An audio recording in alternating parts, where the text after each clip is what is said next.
right, guys, we're trying something different here. We're going to be talking about story time in real estate, and we're going to talk about my personal experiences in real estate and also even what's current in today's real estate markets. What I'm going to be talking about today is how I got started in real estate and my first transaction. My first transaction, I was 22 years old, coming right out of high school, basically went straight to work, didn't read anything. How I got into real estate basically was this book. It's actually the original book I bought when I was, I think, 21 years old. I read this actually in Montreal. So it was like my highlighted portions here of what I was reading. And this book inspired me to buy real estate. It's actually called Rich Dad, Poor Dad by Robert Kiyosaki. This guy's actually changed my life more than once on all aspects of my career. Actually, the last triplex I just purchased was because of a book I read from Robert Kiyosaki just recently. So fast forward, I read this book, 6 months later, I'm ready to buy real estate properties. Now, I can't afford it to buy it on my own, so I have to get another partner, like a joint venture. Didn't even know what a joint venture was at the time, but I needed a partner to offset the expenses and get the mortgage. We didn't know we really had to get. This is how raw we were in our first transaction. So I remember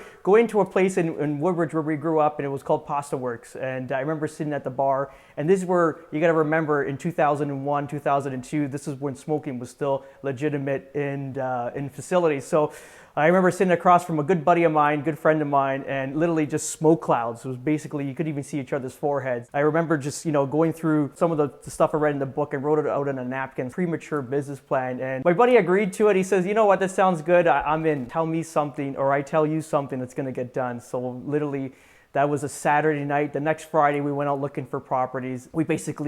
We got into negotiations with the listing agent and their clients. So I remember it was super bizarre and weird the way everything went down. I remember we went into a property that was listed with the listing agent. So basically we were negotiating the deal in the house. So we were in the basement of this unknown property, unknown sellers that we have no idea who they are. Not to mention that the neighborhood that we bought into, this is why you should hire a real estate agent that looks after your best interest. And let's just say an undesirable neighborhood. We didn't know at the time. When we kind of looked at the news, the area had a lot of crime rate, and there was a murder just at the footsteps of this complex, probably a week prior to us submitting an offer on this property. But we found this out later, and we'll chime in on this at another time, and maybe in another video rather. We booked an appointment with the listing agent. We went to go show the property. We liked the property. It was a good spot in the complex. It had a surface parking right next to the unit, so that was very important to me. So we didn't have to, even while during construction, we didn't have to go park in different spots. We had a good access to the property. So that was important to me, but it was just weird and bizarre because we were in this property. The seller didn't speak English.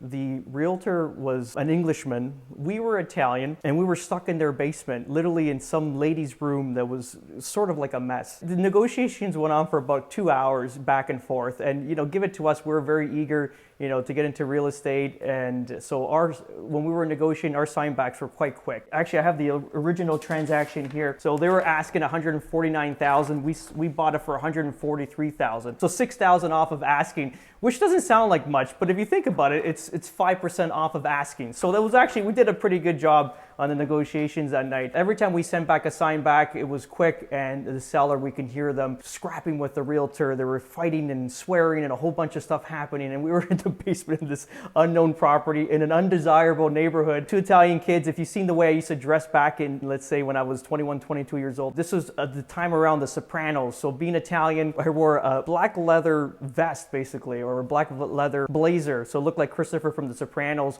with my shirt unbuttoned with a gold chain. It was it wasn't neighborhood appropriate. Long story short, we ended up getting the deal and we locked it up. It was definitely a good deal. The only problem was the area wasn't going to appreciate, and we didn't know this until later. Even during the transaction, I remember, actually, we're going to have some objects that I'll be showing during this video here, because when we did the deal, I was just so paranoid of getting, let's say, taken advantage of by the lawyer. So there was a saying that my ex-boss used to say to me: if you can't dazzle them with brilliance, baffle them with bullshit. So basically it's that same saying, fake it till you make it. So I remember prior to doing the deal with the lawyer, because we had to sign everything off, and also the mortgage agent, which we didn't even know we had to get a mortgage at that time. Everything was pretty much that, we were looking at professionals in an industry that spoke very well, had more education than us, sort of like baffle them with, instead of dazzle them with brilliance, we baffle them with bullshit. So I literally bought this watch. This is my Rolex I bought when I was 22 years old.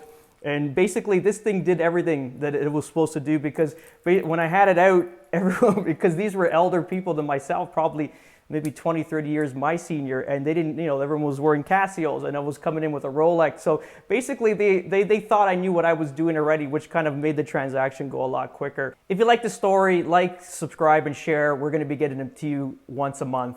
Thank you so much. Have a great day. Ciao.